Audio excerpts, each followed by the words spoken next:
Olá pessoal, eu sou a Loiane e na aula de hoje nós vamos modificar a nossa API para a gente utilizar a paginação no lugar de retornar todos os registros que nós temos na base. Para essa nossa aplicação aqui, nós temos poucos registros na base e se essa fosse uma aplicação, por exemplo, que eu estivesse utilizando lá no loiane.training, eu tenho cerca de 8 ou 9 cursos, então não são tantos registros assim que eu tenho na base de dados. Porém, numa aplicação real, você pode ter milhões de registros na base de dados, e isso não é prático retornar todos esses milhões de registros para a tela, principalmente se o cliente da sua API for uma tela, como é o nosso caso aqui, que nós estamos utilizando o Angular. Então, faz muito sentido a gente colocar paginação. E o próprio Spring Data já tem tudo para a gente como fazer a paginação. E essa é uma coisa bem legal do Spring Data aqui, do repositório. Se a gente olhar aqui esse JPA repositório, nós temos aqui ó, o list CRUD repositório, o list paging and sorting, ou seja, paginação com ordenação. Então, já tem os valores utilizando a paginação. Se a gente voltar aqui no nosso serviço, que é onde a gente está fazendo a nossa lógica, então aqui ó, no pacote do service, CRUD service, se a gente colocar aqui esse list, vou colocar aqui ó, um curso repositório ponto find all, nós temos aqui, olha, find all com o pageable, que seria com a página. Então, já tem tudo isso para a gente disponível com o próprio Spring Data. E essa é exatamente uma das vantagens da gente utilizar um ORM, que seria o JPA ou Hibernate, né, que já fazem todo esse trabalho de se conectar com o banco de dados. Principalmente na parte de paginação, cada banco de dados tem uma forma diferente de se trabalhar com isso. Eu vou deixar um desafio aqui para vocês de pesquisar no Google como que seria a paginação utilizando o Microsoft SQL Server e como fazer a paginação utilizando um banco de dados da Oracle, ou como fazer a paginação no Postgres ou com MySQL. Você vai encontrar SQLs totalmente diferentes, é porque cada banco de dados tem a sua forma de fazer. E o legal da gente utilizar aqui o JPA e o Hibernate é que isso tudo vai ser abstraído para a gente e a gente só precisa chamar esse método e o Hibernate e o JPA vai fazer tudo para a gente ali por trás dos panos, sem a gente ter que se preocupar com o SQL nativo para esse código em específico. Então, aqui para o nosso exercício, eu vou copiar esse método aqui e eu vou comentar esse método, já que nós vamos fazer a paginação. Vai dar erro de compilação, porque o nosso controller, aqui ó, já tem vários problemas, porque o nosso controller está utilizando o método sem a paginação. Só que aqui eu vou colocar o repositório e eu vou fazer aqui ó, um find só utilizando a paginação. Nem vou fazer esse return aqui no momento, deixa eu retornar nulo aqui enquanto isso. Aqui nós precisamos passar um pageable. No Spring, nós temos esse page request e aqui nós temos esse off, onde nós conseguimos passar qual que é o tamanho da página.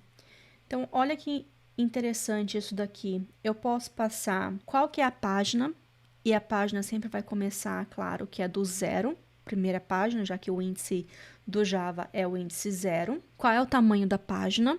Ou seja, quantos registros nós queremos retornar do banco de dados?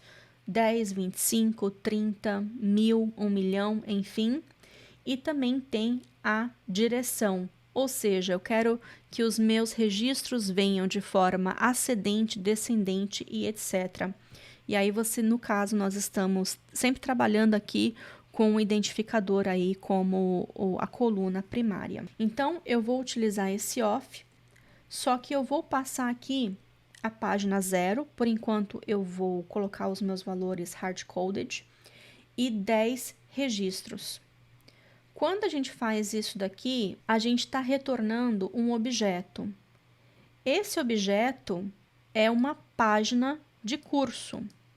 Então, eu vou até pegar aqui essa página de curso, vou colocar aqui página, para a gente saber o que está sendo retornado.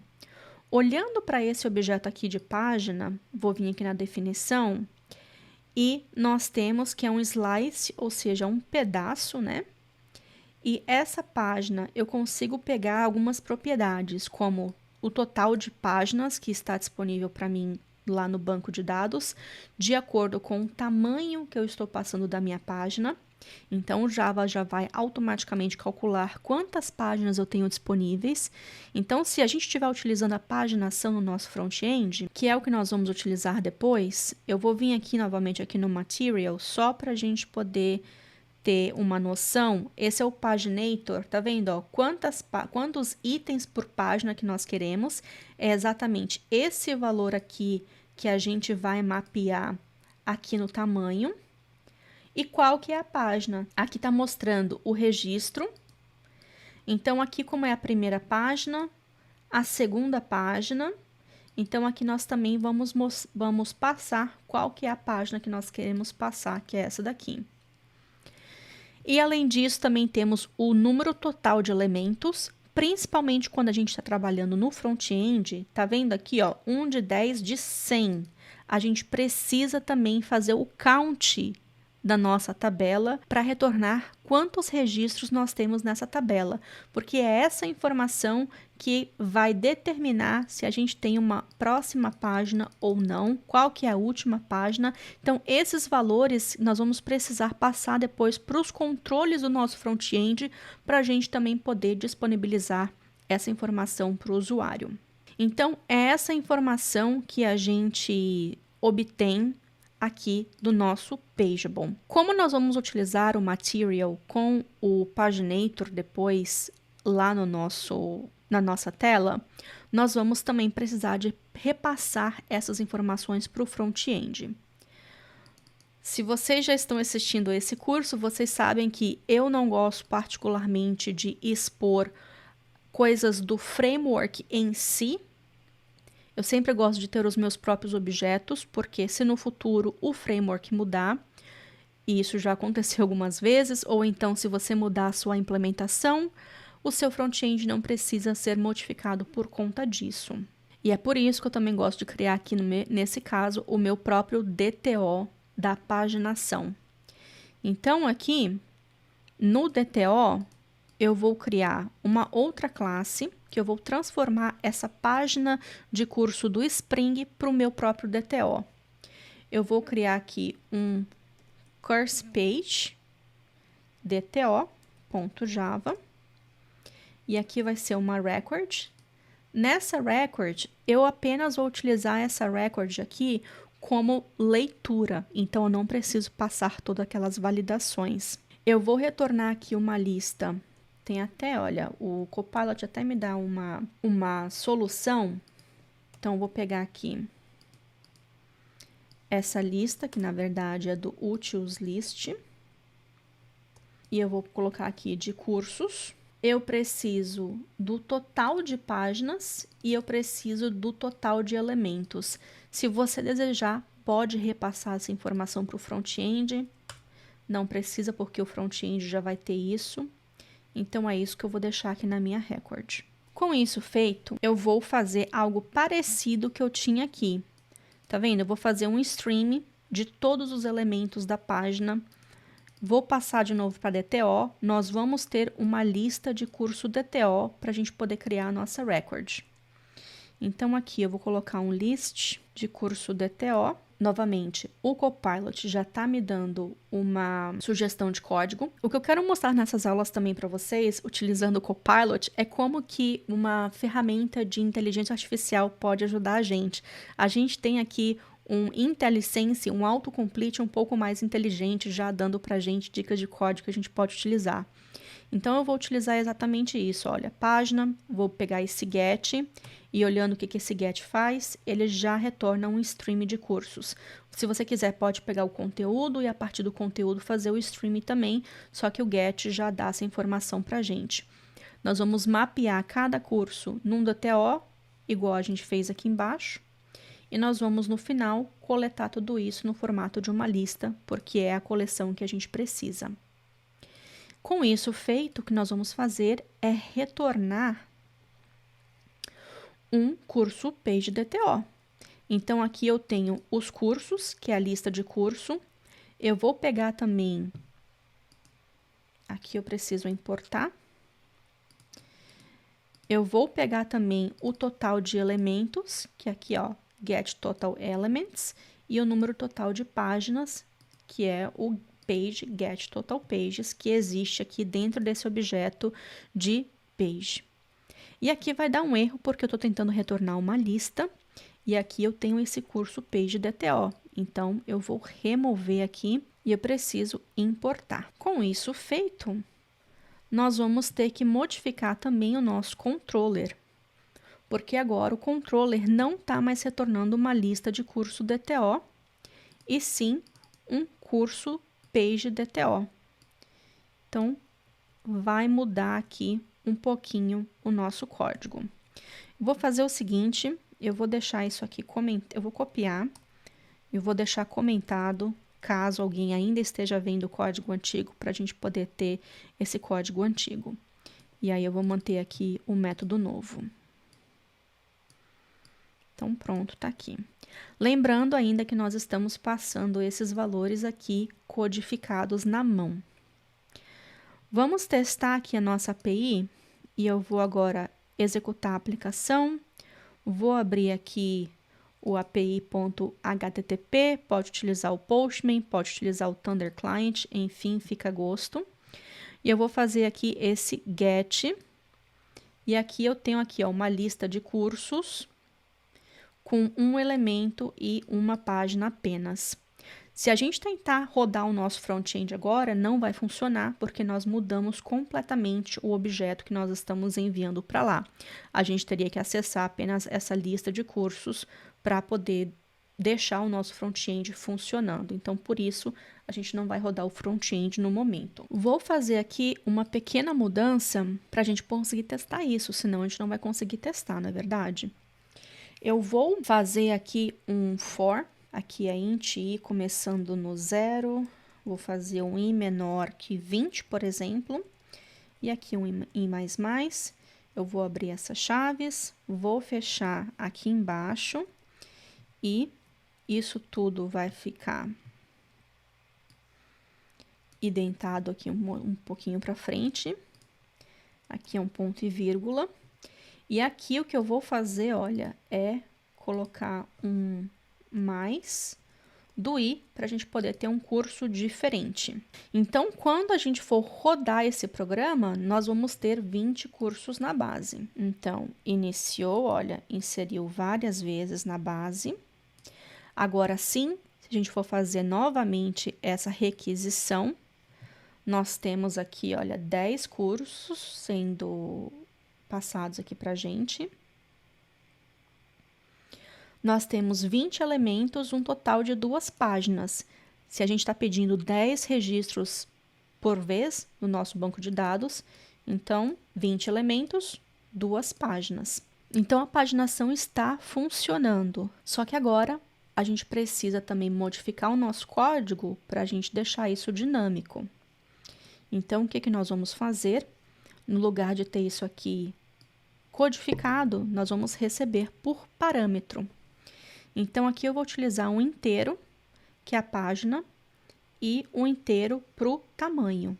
Então, aqui no lugar do 0, eu vou colocar o número da página, e no lugar do 10, eu vou colocar o tamanho da página. Você pode colocar aqui um page size, page number, se você quiser aqui também. Enfim, você pode dar o número que você, o nome que você desejar aqui para os seus parâmetros. E aqui vai dar um erro de compilação, porque eu tenho já uma variável com número de página. Então, o que eu vou fazer aqui? Eu vou renomear essa variável. Então, vou renomear para colocar um page de curso.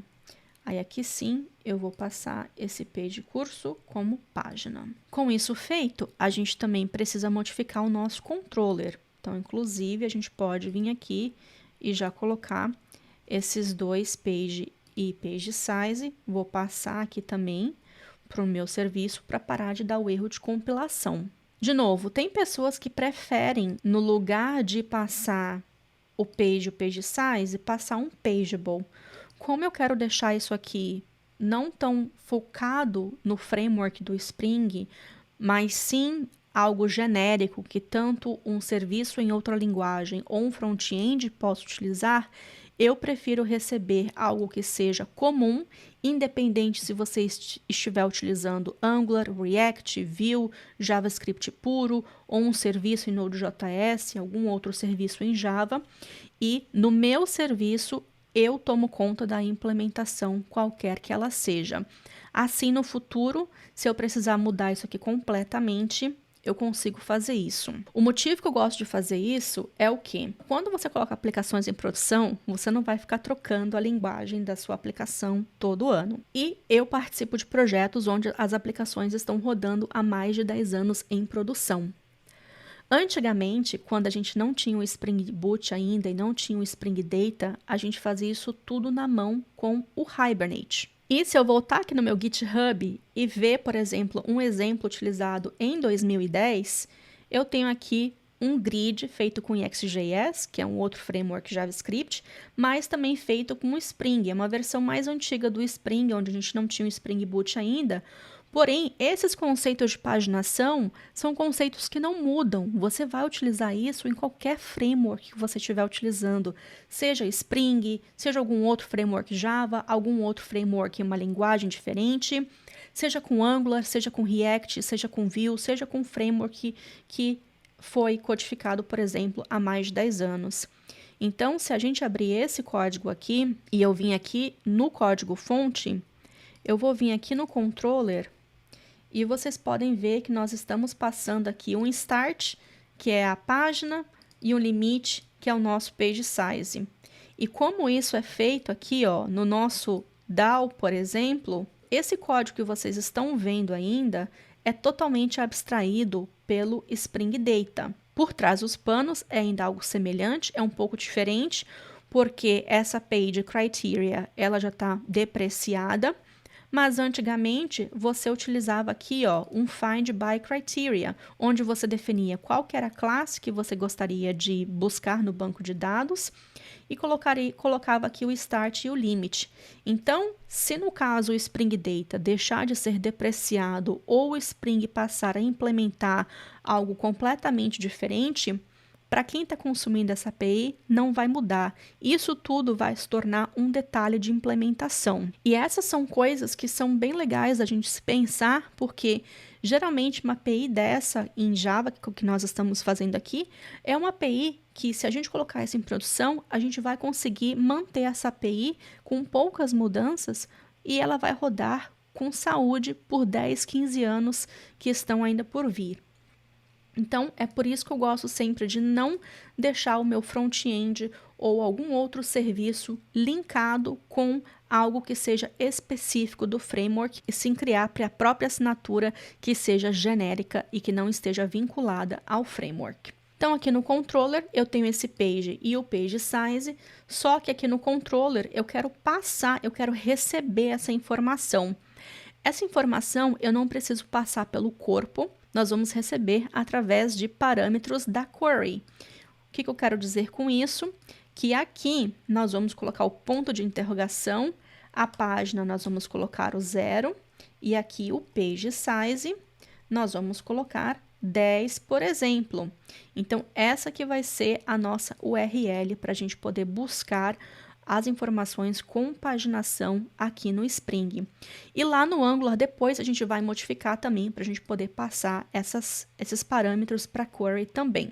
Então, para fazer isso, eu vou voltar aqui e é claro que o Spring tem já uma anotação também para indicar que esse é um parâmetro que está vindo do request. Então, é um request param. Com isso aqui também, eu também vou colocar que o page size é um request param. Lembrando que, para o Spring conseguir fazer o mapeamento com sucesso, você precisa passar exatamente com esse nome aqui. Caso você queira passar um nome completamente diferente, você pode dar um outro nome aqui, como por exemplo, eu vou especificar que se chama P essa variável. Então, aqui no lugar de passar page, você coloca o P.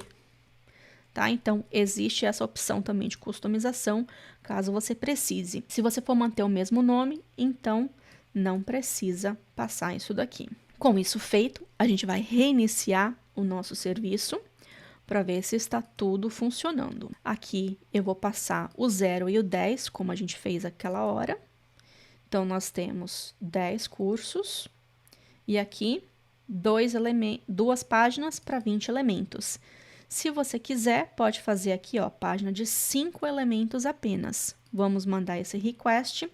Agora, nós temos 5 elementos, ó, 1, 2, 3, 4 e 5. Continuamos tendo 20 registros no banco de dados, só que agora nós temos 4 páginas. E aqui, olha, o último registro que a gente está recebendo é o de ID 5. Se eu quiser agora, eu vou mudar essa página para 1 e vou enviar um request. Eu tenho agora o registro 6, 7, 8, 9 e 10.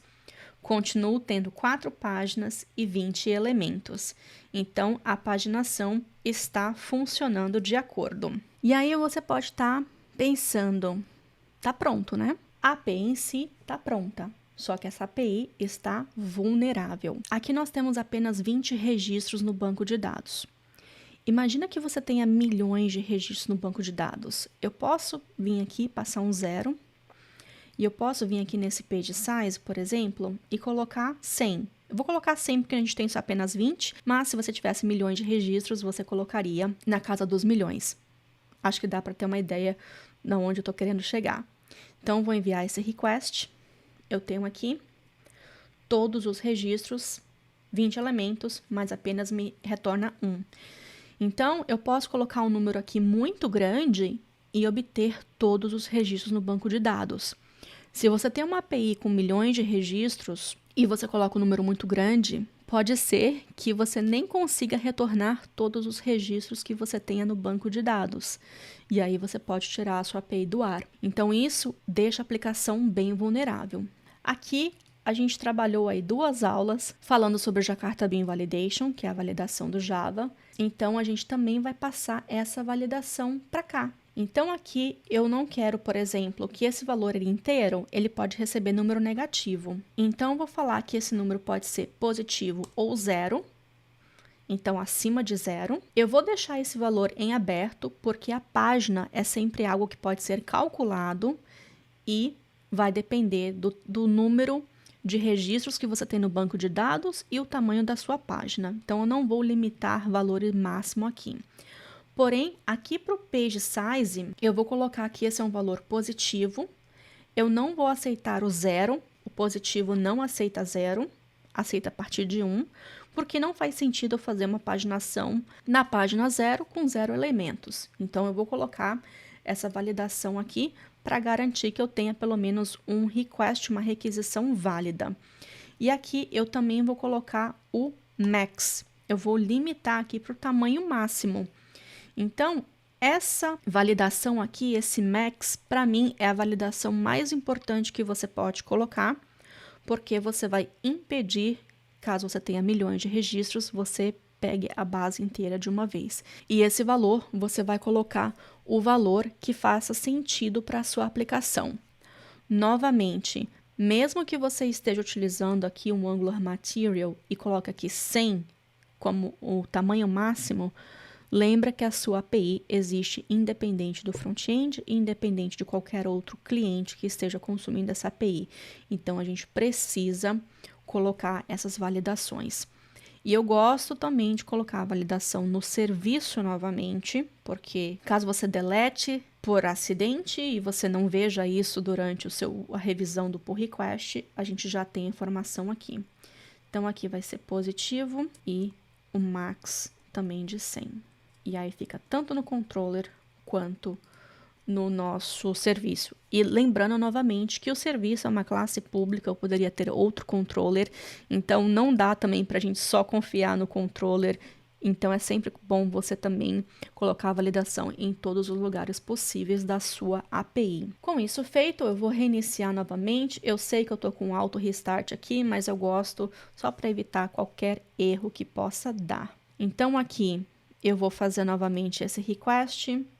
Eu tenho 100. Aqui, se eu colocar 120, por exemplo, eu vou ter um erro, porque o page size precisa ser menor que 100, e com isso você já garante não estar expondo dados extras na sua API. E isso aqui também vai garantir um pouco da questão da performance. Se você está limitando a API em retornar poucos registros, é claro que esses poucos registros vão ser bem mais rápido do que você retornar um número muito grande de registro.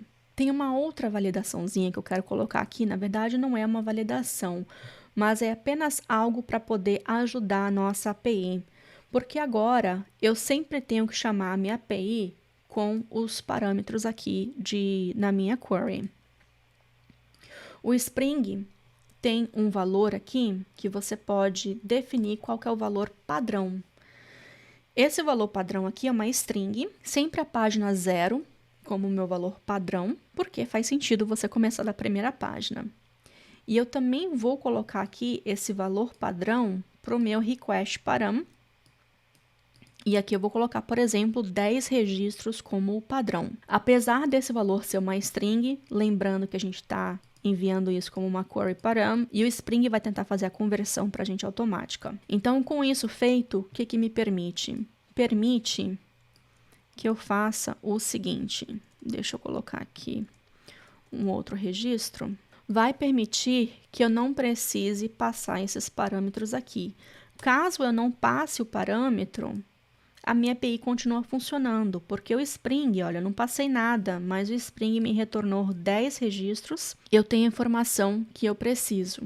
Então, é só algo adicional, não custa muito tempo você fazer isso, foi coisa de segundos adicionar isso na API, e particularmente acho que adiciona um toque especial de deixar, não quebrar a sua API, caso você não passe nada, você tem aí os valores padrão. E revisando todos os endpoints que nós temos aqui, esse é o único lugar que a gente consegue ter um valor padrão aí de um parâmetro. É um toque especial na nossa API. Com a paginação feita, a gente também precisa modificar o nosso front-end. Porém, o que nós vamos fazer na próxima aula, antes de voltar para o front-end, é modificar o nosso banco de dados. Nós ainda estamos utilizando o H2 e nós vamos mudar para um banco de dados real, como, por exemplo, o MySQL. Lembrando que o código-fonte está disponível no GitHub. Obrigada por assistir o vídeo e, como sempre, eu vou ficar esperando pelo feedback de vocês e até a próxima!